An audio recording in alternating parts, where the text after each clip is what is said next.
Alas Kedaton merupakan salah satu destinasi wisata yang ada di Desa Kukuh yang terletak di Jalan Raya Alas Kedaton, Desa Kukuh, Kecamatan Marga, Tabanan, Bali. Alas Kedaton terkenal dengan kera ekor panjangnya yang berjumlah kurang lebih 2.500 ekor. Alas Kedaton merupakan kawasan hutan lindung yang memiliki luas kurang lebih 12 hektar, di mana terdapat sebuah pura yang dikenal dengan Pura Dalem Kayangan Kedaton. Pura Dalem Kayangan Kedaton diempon oleh 12 banjar adat yang terdapat di Desa Kukuh, di mana piodalan Pura Dalem Kayangan Kedaton jatuh pada Anggara Kasih Medangsia, di mana pengempon pura melaksanakan tradisi mepet dan ngerebag yang diikuti oleh masyarakat Desa Kukuh yang selalu menjadi daya tarik tersendiri. Selain itu, terdapat fasilitas pendukung seperti area outbound yang dikelola Banjar Dinas Desa Kukuh. Untuk melihat keindahan alam dan tradisi menarik, mari berkunjung ke objek wisata Alas Kedaton.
Perkenalkan, nama saya Kade Hari Harmawan.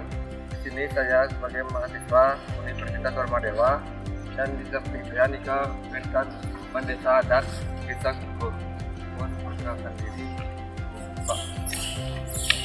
Om Swastiastu. Saya Desa Adat Kukuh. Nama saya Murah Wijaya. Dalam kesempatan yang baik ini kami didampingi oleh Universitas Warmadewa. Kalian akan menjelaskan beberapa terkait dengan sejarah Pura Dalem Kayangan Kedaton dengan ITW Alas Kedaton. Silakan. Oke, saya perwakilan dari mahasiswa. Saya ingin bertanya tentang Alas Kedaton. Bagaimana sejarah yang ada di sini? Mungkin dari Bapak bisa menjelaskan sejarah yang ada di Alas Kedaton ini. Terima kasih atas kesempatan yang kami coba menjelaskan sejarah Alas Kedaton dengan Pura Dalem Kayangan Kedaton. Kalau melihat dari bahasa Pura Dalem Kayangan Kedaton, biasanya kalau membicarakan masalah desa identik dengan kayangan. Kukuh ini ada disebut dengan Pura dan Kayangan. Nah, salah satunya karena di Kukuh ada dua, Dalem Kayangan Kedaton itu termasuk Pura Dang Kayangan. Satunya lagi Dangko. Ya, Dang itu artinya wilayah di Widangan karena ada kerajaan Kukuh ini. Pertama kali situs ini ditemukan, kalau kita berbicara secara singkat, bahwa dari Jawa ke Bali itu Sabtu Arya ke Sarangi nanti Ijo Dalem. Sebelum situs ini ditemukan, pertama kali turun ke Nusa Penida. Di sanalah pertama kali Ijo Dalem keiring ngantuk Sabtu Arya, salah satunya Sri Arisitong menemukan situs di sini. Salah satunya tadi saya sampaikan pada saat kita sembahyang, kenapa di Pura Dalem Kayangan Kedaton tidak menggunakan salah satunya rupa, wangen, dan yang lain-lain. Karena situs Pura Dalem Kayangan Kedaton diketemukan pertama kali dalam keadaan panas luar biasa. Karena logika, kalau kita menyebut kata panas, sekarang identik dengan lupa dan pasokan sudah barang tentu akan membuat aura semakin panas. akhirnya diputuskan dan diyakini bahwa di Pura Dalam Daya Keraton tidak diperbolehkan dan atau dados angin bom utawi sepan bukan kalau pura. Nah, seperti yang sampaikan tadi bahwa Pura Dalam Daya Keraton itu termasuk kategori kayangan karena ada unsur kaitan dengan kerajaan hukum. Pertama kali situs-situs yang ditemukan oleh Ida Dalem Ulun besarangan Nando itu ada salah satunya ada Sotong. Nah, menelisik terkait dengan sejarah DTW dengan Pura Dalam Daya Keraton sudah barang tentu hubungannya sangat erat sekali. Kenapa demikian? Karena DTW ini ada di wilayah Pura Dalam Daya Keraton. Satu hektar isinya totalnya sampai ke waktu itu kira-kira 12 hektar lah sampai ke wilayah Keraton. Nah, perlu yang sampaikan juga disebut Pura Dalam Daya Keraton dalam itu identik dengan tempat utamanya atau risiko identik dengan siwa. Lalu sudah menyebutkan dalam siwa. Kayangan juga tempat bersananya dewa-dewa. Kedatuan atau kedaton itu adalah tempat bersananya. Nah, kaitan yang saya sampaikan tadi hubungannya dengan Puri sekarang itu kerajaan Kuku dulu. Makanya sampai saat ini masih diyakini oleh masyarakat kita, terutama 12 penyeradat yang ada di Desa Kuku masih meyakini beberapa keunikan yang ada di Pura Dalam Daya Keraton. Salah satu yang saya sampaikan tadi tidak pakai api, Tawi Duko dan Kasepan. Kedua, Pujo Wali itu tidak boleh sampai larut malam. Kenapa tidak boleh larut malam? Karena diyakini oleh masyarakat Kukuh 12 Banyaradar itu karena nantinya sudah ada penampilan secara iskalo. Setelah penelusurannya, karena ini semua dasarkan penelusuran bahwa dihubungi melalui pos itu wentang penampilan secara itu pertemuan antara siang hari dan malam hari disebut sandi kalau itu Pujo Wali sudah selesai puput. Sedereng ke puputan Pujo Wali ada istilah bahasa ngerebab. Ngerebab artinya karena rasa sukacita yang cukup mendalam. Karena Pujo Wali itu artinya disangro dari pagi sampai selesai Pujo Wali itu sudah berjalan dengan lancar, rado kalio dan bertujuan. Itulah akhirnya diluapkan dengan rasa sukacita, makanya mengelilingi pura selama 3 kali. Sama ini terus menangkap aturan Pujo Wali itu diharuskan merebak itu pada akhir daripada Pujo Wali bersama dengan tamu yang lainnya. Nah, itu secara singkat kita sampaikan bahwa dalam Daya Keraton berubah juga dan sangat tepat juga sisi pesan agar budaya di sana. Itu menunjukkan bahwa Pura Nike sudah punya dari zaman dulu sudah ada sampai saat ini masih dilestarikan dan dijaga dengan baik oleh kerabat adat 12 Banjar yang ada. Itu yang bisa saya sampaikan. Ada yang bertanya tentang kita.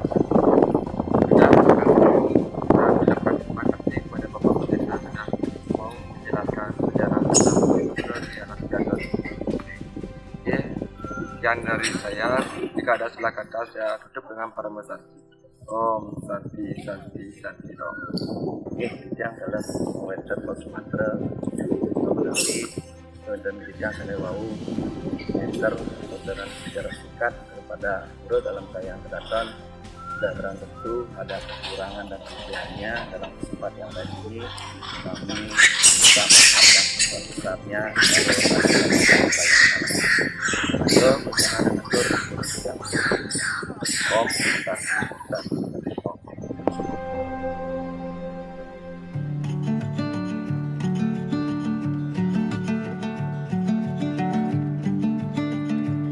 Om Swastiastu.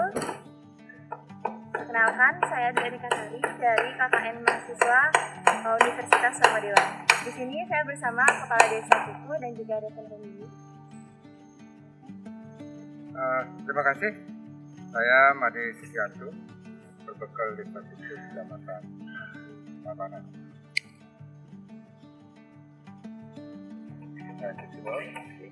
Yang Jabatul Sisiro Nomor selaku dosen pembimbing mahasiswa KKN di Desa Kukuh. Baik, di kesempatan kali ini saya ingin menanyakan kepada Bapak Kepala Desa, apa saja sih fasilitas yang disediakan oleh di Alas Keraton ini? Ya, terima kasih Kak Titin. Ya, kami di Alas Keraton dengan andalan populasi kera dan kelelawar yang ada di hutan. Fasilitas penunjang untuk pariwisata diantaranya utama parkir. Parkir kami cukup luas, di mana dulunya lahan ini adalah lahan pribadi, kemudian dibeli oleh desa adat untuk keperluan sampah. Nah, dari areal hutan seluas 6 hektar dengan adanya pembelian lahan lagi dari 6 hektar menjadi 12 hektar lahan milik desa cukup. Hutan Alas Keraton juga sudah mendapatkan sertifikat hutan adat dari Kementerian. Kemudian fasilitas apa saja yang ada di parkir? Di parkir ini ada fasilitas pos penjagaan untuk tiket, ada pos polisi, ada untuk kantor, ada 3 unit gazebo, kemudian ada 1 unit toilet yang dibangun oleh desa ada tempat untuk para pemandu wisata, guide, ada tempat 1 untuk badan pengelola, tempat antrean pemandu lokal kami di Alas Keraton. Juga di sebelahnya ada bangunan lagi 1, bangunan kelompok dagang.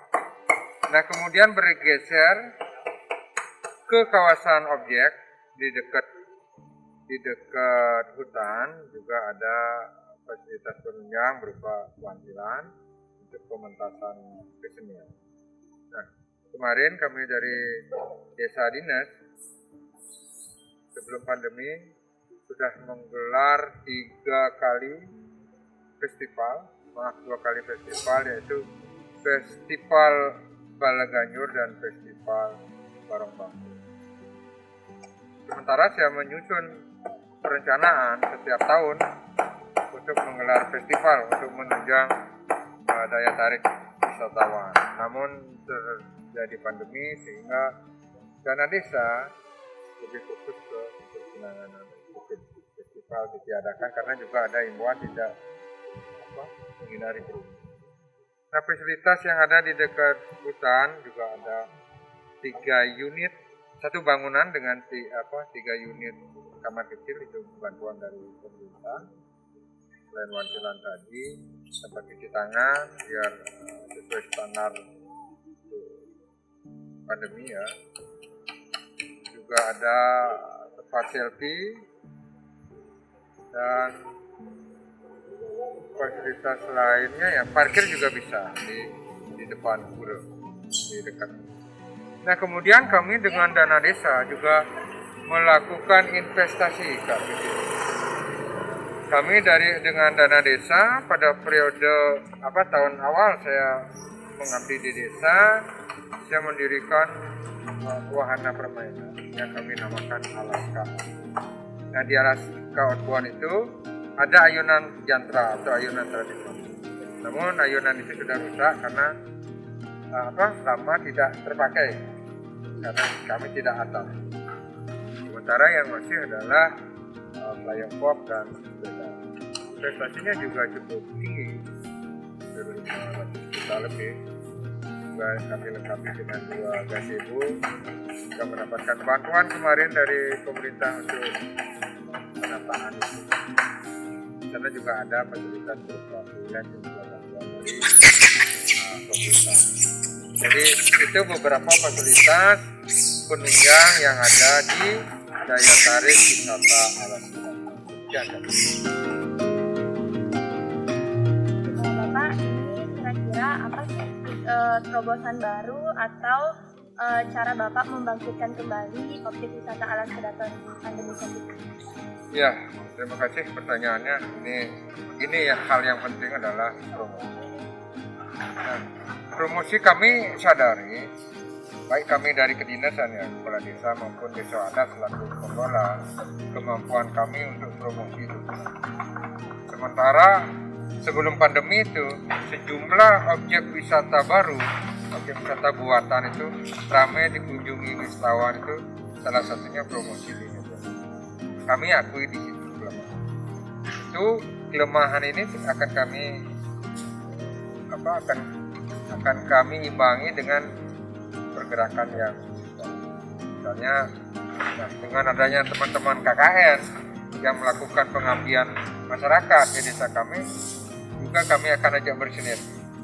Misalnya kami mohon bantuan untuk promosi melalui media sosial baik Instagram, Facebook atau apa, karena teman-teman muda akan lebih kreatif membuat konten atau membuat promosi sehingga anak-anak muda itu juga tertarik. Itu harapan saya, promosi di media sosial harus lebih kencang dan kemasan kontennya juga harus kreatif. Nah, kalau kami ini yang sudah berumur awam tentang itu.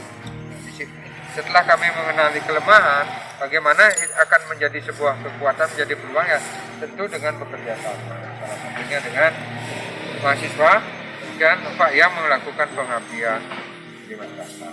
Nah, kami dari Dana Desa juga akan membuat terobosan-terobosan baru untuk ada daya tarik baru.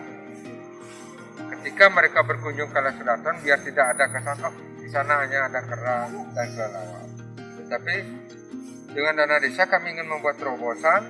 Tentu sebelum membuat terobosan itu ada perencanaan. Adanya teman-teman mahasiswa segala macam, ide-ide mereka kan segar. Ide-ide mereka inilah yang kami akan tampung dan kami pikirkan untuk menjadi sebuah perencanaan pembangunan yang tepat. Apa sih yang sedang apa sih yang sedang tepat kita buat. Anak-anak muda ini saya yakin lebih kreatif dan ide-idenya lebih segar. Itu yang pertama, promosi itu.